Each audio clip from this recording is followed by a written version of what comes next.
Hi everyone, I'm Stacey. So today I'm going to be talking about how to deal with it when people put pressure on us. Now, I come across this a lot. I came across it a lot in my own journey. I've come across it a lot with the people I work with. And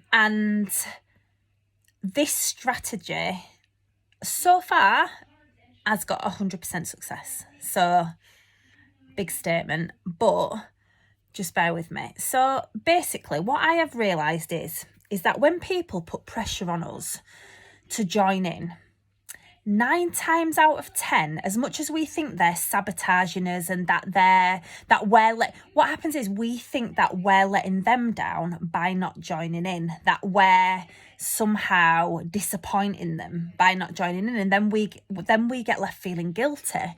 So if there's a birthday party, not that we've had many of those, we're locked down, but if there's a birthday party or something's happening and you don't join in, quite often the theme is that people feel guilty. When you're on a diet, you feel guilty because you're not joining in, and people are putting pressure and saying, come on, one won't hurt you, one ain't gonna kill you, da da da da. Now, what I have realised is that actually, as much as we think that we're letting these people down, what actually is happening 9 times out of 10 is that these people are trying to coerce us into joining in because they feel bad and guilty for us. They don't want us to feel left out, so they feel bad that they're doing what they're doing and we're not joining in. They think that we're not going to enjoy ourselves as much, and actually it's the reverse of what we think. Now, quite often we will leave it until the moment we get to the party, and then we're having to firefight, almost back people off, no, I can't, I don't want to. And then you get caught on the back foot, and sometimes you just give in and go, all right, then I'll have one. A, because the guilt takes over, or B, because your willpower wanes. And this is a really common thing. Now, this is what I do myself, or have done myself on my own journey before now.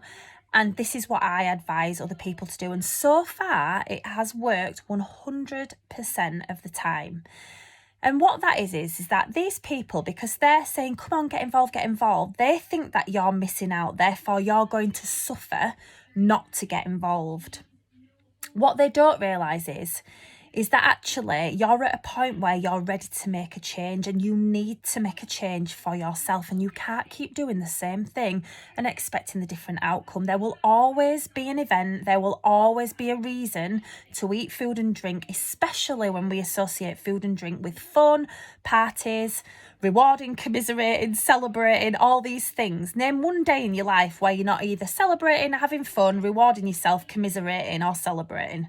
There isn't one. So this is why we need to break all these things. However, when these people are wanting us to do these things, they're feeling bad for us.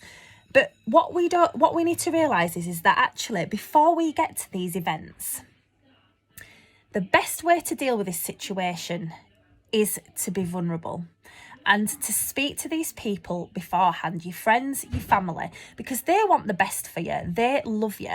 Now, they might not realise how much it means to you to stick to your diet.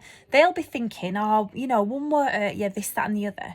But actually, when you wake up the following day and you've yet another day where you've taken 10 steps back, you are going to feel worse. And if you're anything like me, I got to the point where I had to make a change because I was not in a good place in my head, and I had to make that change. And you always have to sacrifice something. You either sacrifice your goal or you sacrifice the things in front of you temporarily. That's it. It's not forever. So my best advice is that before you get to these situations is speak to your friends or speak to your family and tell them the truth of how you are feeling, and tell them what it means to you to stick to your diet. They're going to think that you're missing out, when in reality, you sticking to your diet is going to mean a lot to you, and it's going to help you to feel better about yourself.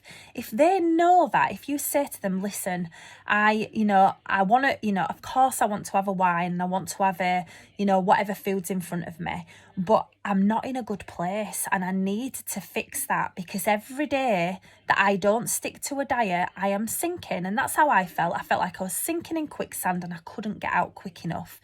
Now, if you tell someone this that you love and say, listen, I appreciate that you want me to get involved, and I want to get involved, but I also know that if I stay stuck where I am going to be deeply unhappy for a long time. If you say that, and if that's the truth, and you say that to the people around you before you get to these events, they love you more than they want you to, than they need you to join in. And what you will find is that if you are truly honest and vulnerable about why you're sticking to your diet and what it means to you to stick to your diet, yes, tell them, say, yes, I will find it hard, but I know that when I wake up the next day, I will feel happier, and I will be a step closer to myself being happier about myself. And when you explain it like that, people understand, because quite often people don't know the truth of how we feel. And for me, I had to make a choice because I was sinking fast in a hole. And you want to be strong, and you want to be, you want to be the fun guy and this, that and the other. But actually, you can still be the fun guy. Like I didn't drink all over Christmas. I didn't join in with the food.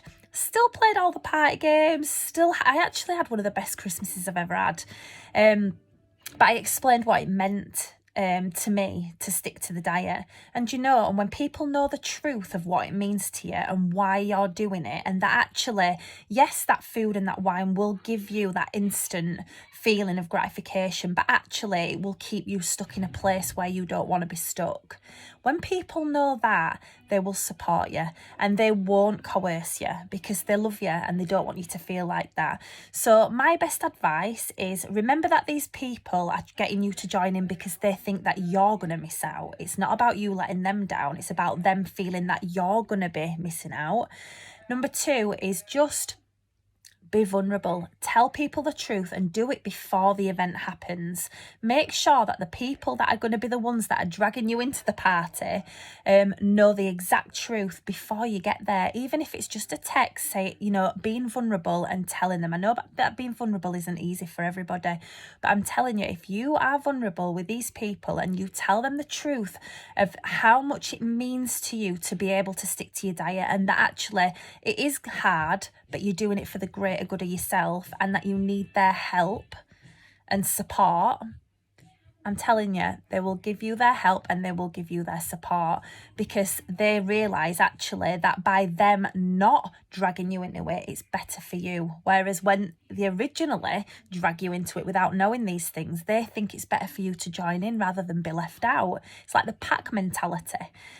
So give it a go. Just preempt these situations and get in there first. Don't get caught on your back foot. Be vulnerable, tell people the truth, and honestly, 9 times out of 10, I'm yet to see it not work, because these people, they love you and they want the best for you. And if your happiness is riding on you sticking to this diet and getting yourself out of where you are at the minute, if that's what that depends on, then they're gonna support you to step into your happiness. So give it a go. Let me know. See you later. Bye.